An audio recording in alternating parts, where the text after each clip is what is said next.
And I saw and behold a white horse. It astonishes me to see how many commentators miss the whole point of what he's all about. Why a white horse? It is, as we really begin to understand the white horseman, the key event in his life is making a covenant that gets him to power and then breaking it. Chuck Missler explains the white horse in Revelations. And guys, this is absolutely fascinating. And I will tell you, it's going to blow your mind. So let's get right into it. Shout out to Chuck Missler. He's an inspiration to us all. Let's get into it. And I saw and behold a white horse, and he that sat on him had a bow, and a crown was given unto him. And he went forth conquering and to conquer.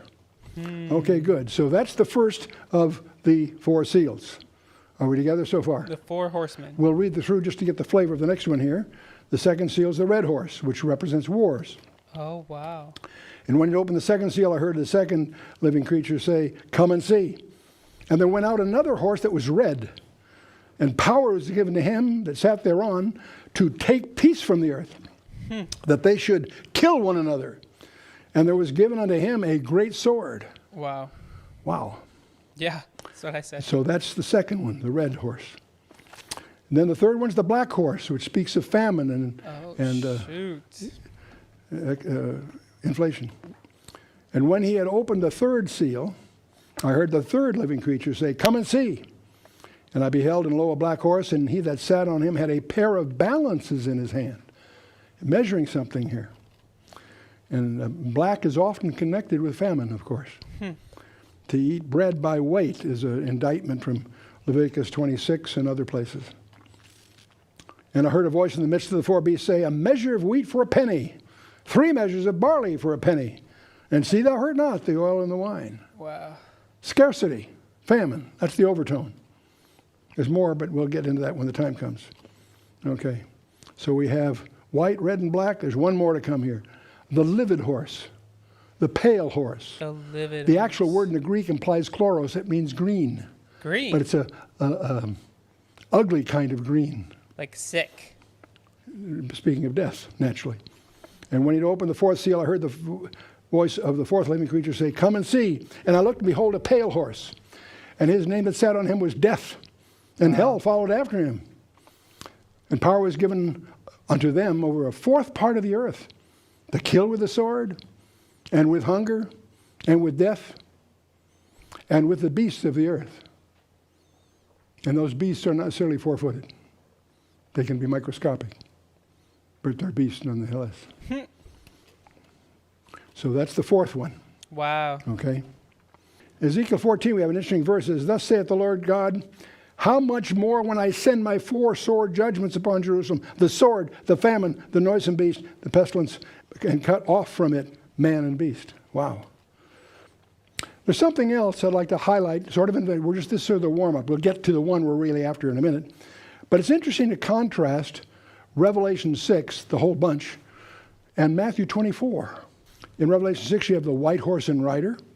You have a red horse in war. You've got the black horse for famine. You've got pale horse for death. You'll have the martyrs that will follow, and then you have the worldwide chaos that comes at next. It's interesting, in Matthew 24, you have false Christ to begin with. You've got wars, famines, death, martyrs, and worldwide chaos. Yeah. In the same order. You notice that. There's a parallelism that's, I suspect, deliberate. I don't think that's a coincidence. I think it's designed that way. So I have a question. Why do you think they use horses as symbolic or references? Or why do you think he saw a horse? Like, what is the horse reference out of all of this? But it's crazy that some of this stuff was written in Ezekiel as well. Now, there's another thing I'll call your attention to that may just be a coincidence, but it's still too curious not to mention it to you. The white, red, black, and green are on all the flags of Islam. Whoa! What do you do with that? What do you do with that? Why in the world are all the flags of Islam red, black, green, and white? We have Egypt. I feel like there's more countries now, but Syria, Iran, Jordan, Egypt, Saudi Arabia, Lebanon. Imagine. I don't know. I wouldn't make too much of it. Right. I wouldn't. But it's too curious not to make you at least aware of it. That's just funny. For what it's worth. Did you guys know that? The heptadic structure. Got a 7-seal scroll and you've got the 7 trumpets, again, with each one with a parenthesis, and the 7 bowls of judgment. Okay, fair enough. So we're going to zero in, of course, on the 4 seals: white, red, black, and green. The 4 horsemen. In fact, what really has brought us together, this was all sort of a warm-up. We are going to look at, behold, the white horse. And it may surprise you that I regard him as the mistaken identity. It astonishes me to see how many commentators miss the whole point of what he's all about. Why a white horse? John 5:43 says, Jesus said to them, in John chapter 5, verse 43, he says, I have come in my Father's name, you receive me not. Another will come in his own name, and him you will receive. You're going to make a mistake, in other words. A mistaken identity. See, this rider of this white horse is not Christ. How do I know? Well, first of all, he's in bad company. Look at the 3 guys riding with him. Wow. That's not Christ. Do you guys remember at the Olympics they had the symbolic white horse riding in? That's crazy. That's like a symbolic thing for the Antichrist. Furthermore, Christ is the one that's opening the seals. He's not a subject of one of the seals.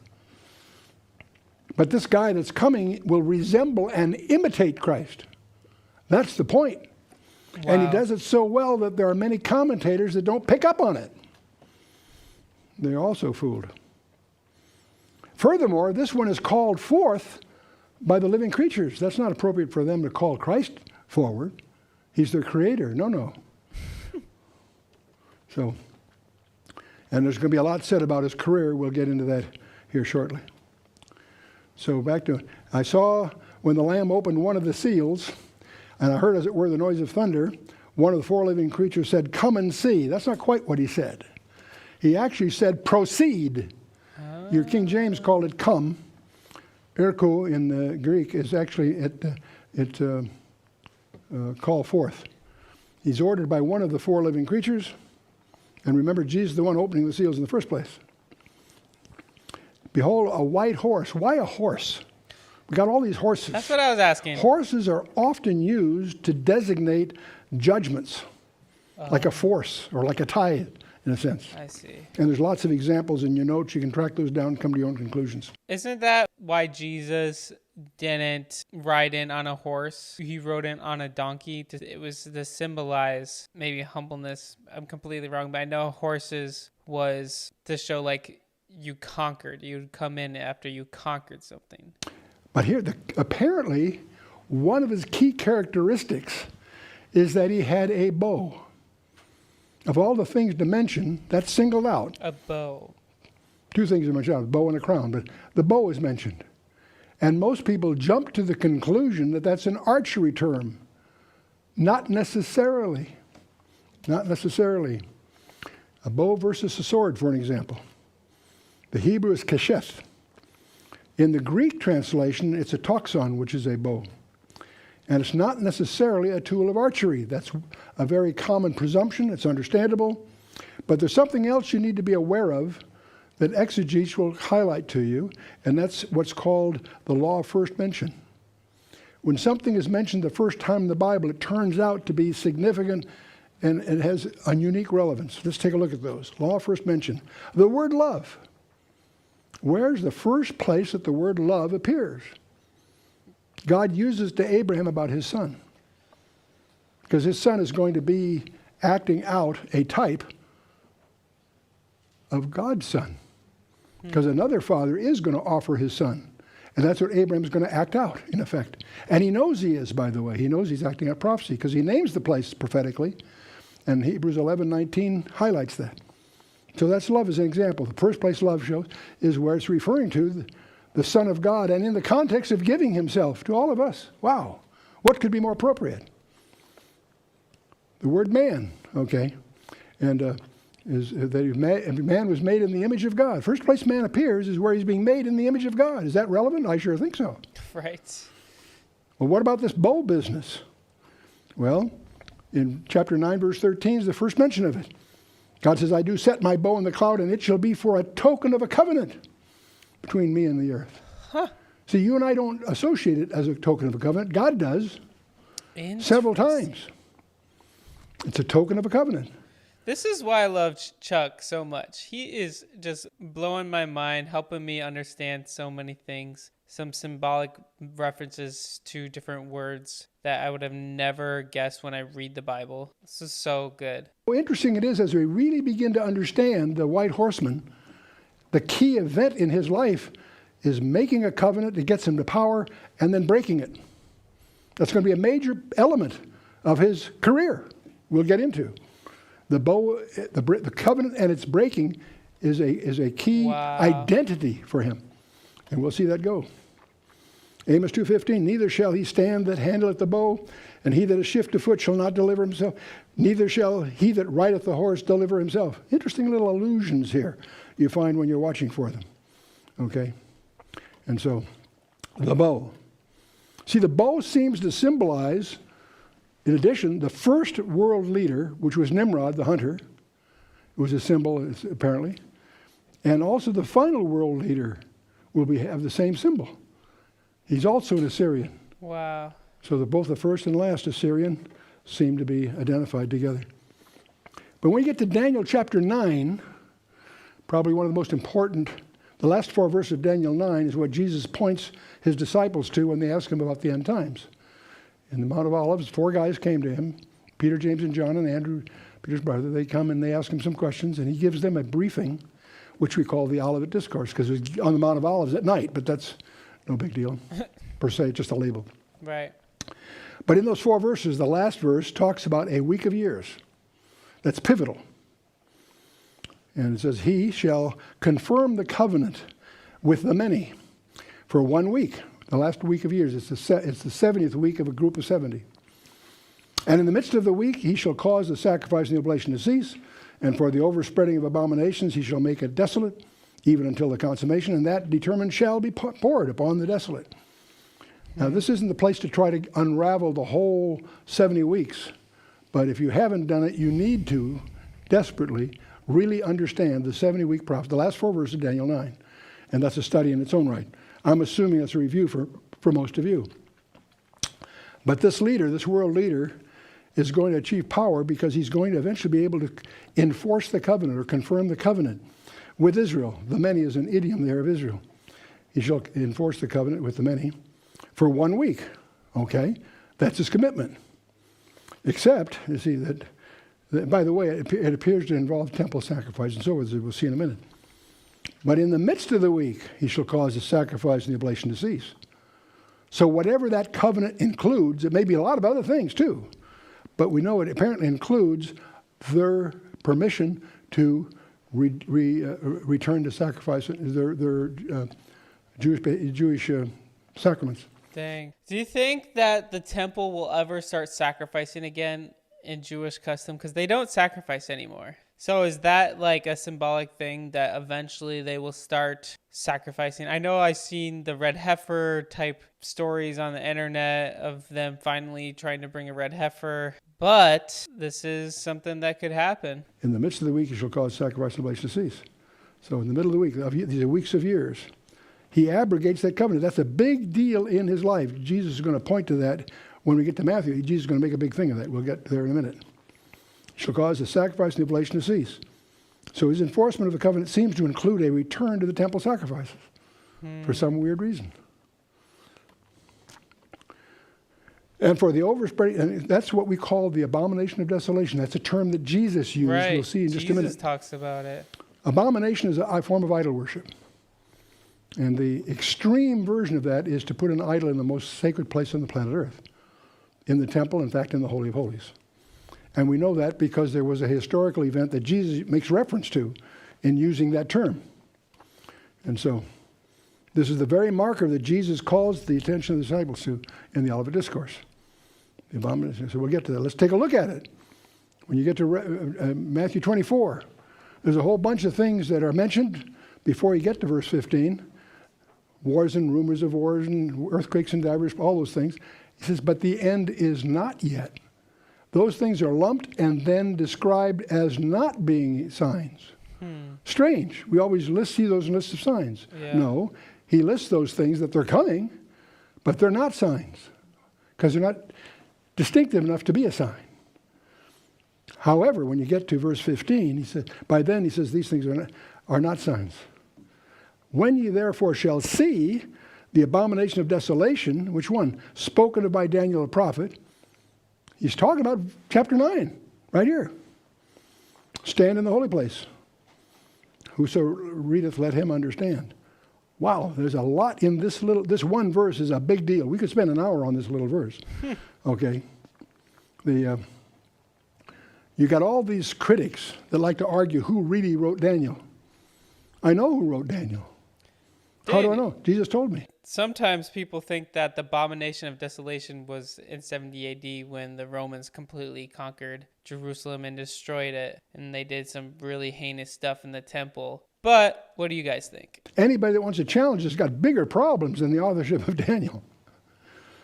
And when you see the abomination of desolation, spoken by Daniel the prophet, stand where? In the holy place. In fact, the Holy of Holies is where it is. And then he adds this little phrase, whoso readeth, let him understand. How many of you read that with me just now? Can I see a show of hands? Do you realize you just picked up an obligation? Jesus said, whoso readeth, let him understand. You now do not have the option of not bringing that to understanding. Wow. You need to dig into that till you understand it. Because Jesus tells you to. But that's not a little peripheral thing that good people have different views about. No, that's something that you need to understand. Jesus says. But does everyone understand it? Okay. It's the key event in the Olivet Discourse. That abomination, that event, the putting up of an idol in the Holy of Holies is what it's talking about. Yeah. Is going to puncture that 70th week right in the middle. There was 7 years set aside by the world leader that's going to be violated. He's not going to keep his covenant. He's going to violate that covenant. That's exactly what Antiochus Epiphanes did back in 167 BC. That very thing. He made a covenant and he violated right in the middle. The pattern was there. And by the way, see, this is no longer optional. You've got to do your homework now. Okay? But there's something else here. Did you realize that there's a technology statement in here? I want you to be alert to technology statements. I'm sure if Dwayne Madsen was among us, he would insist, as he's our enterprise architect, and he would insist that we always pay attention where there's evidences of design. Well, there's a technology statement here. Do you see it? When ye therefore shall see the abomination. How can you see something that's in the Holy of Holies? If you're in the mountains of Judea, or you're by the Sea of Galilee, or wherever you are, how can you see an event that's going on inside the Holy of Holies? You can only enter the Holy of Holies once a year if you're the high priest, only once a year, and after great ceremonial preparation. Mm-hmm. No one's allowed. The internet, video, TikTok, YouTube. That's crazy. There. But apparently, when ye therefore shall see this thing happen, how are you going to see it? Anyone? On CNN or BBC. It's going to be televised. Wow. It's a big event, man. Apparently. It's going to get public attention. And when you see that happen, oh boy, you get some instructions to follow here. What do? Then let them which be in Judea, not in the holy place, them which be in Judea, flee into the mountains. Let him which is in the housetop not come down to take anything out. Realize the housetop was typically the guard. It was on a hillside. So often your roof is at street level. So if you're leaving, you leave from the roof, strangely. He that's on the housetop, not come down to take anything out of his house. The Missler translation is, you split and you split now. Okay? Neither let him which is in the field return back to take his clothes. And woe unto them that are with child, and to them that give suck in those days. And pray that your flight be not in winter, neither on the Sabbath day. That tells you something about his audience. He's assuming his audience is Jewish. If it was Sabbath day, it wouldn't bother us. No, he's assuming he's talking to Jews. It's talking to Jews. Luke 21 is not. That's during the day in the temple. It's a different, very similar, but very different presentation with a different conclusion. Many people think Luke 21 is part of the Olivet Discourse. No. But let's move on here. For then shall be great tribulation, such as was not since the beginning of the world to this time, no, nor ever shall be. He's quoting from Daniel 12, actually. But he is labeling the last half of that 7-year period. It's split in the middle by the abomination of desolation. 3.5 years before, 3.5 years after. He labels the last half the Great Tribulation. Where does it get that label? From Jesus here in Matthew 24. For then shall be great tribulation, such as not since the beginning of the world to this time, nor ever would shall be. You mean to tell me it's going to be worse than the Nazi Holocaust? Absolutely. That's crazy. By a factor of 2 to 1. How do I say that? The first Holocaust, we know of from World War II, took apparently about 1 Jew in 3. About 1/3 of Jewry perished in the so-called Holocaust. Zechariah 13:9 says the next one will take 2 out of 3. Wow. And because I read that on the radio, the Anti-Defamation League has labeled me an anti-Semite. I think they've corrected that. I think they've got enough mail that straightened that out. But anyway. That's crazy. So guys, absolutely mind-blowing information. Fascinating stuff. Chuck Missler is such an inspiration. I would love to know what you guys think and your opinions on all of this. It's all so fascinating. Thank you guys so much for watching. I encourage you to keep on trusting in Jesus through it all. There's crazy times ahead of us, but God is good and we can always trust in him that his will be done in our lives and in other people's lives, so we don't have to be afraid. Anyway, guys, thank you so much for watching. Consider subscribing if you haven't, and please like this video. Have an amazing day. Remember, Jesus loves you.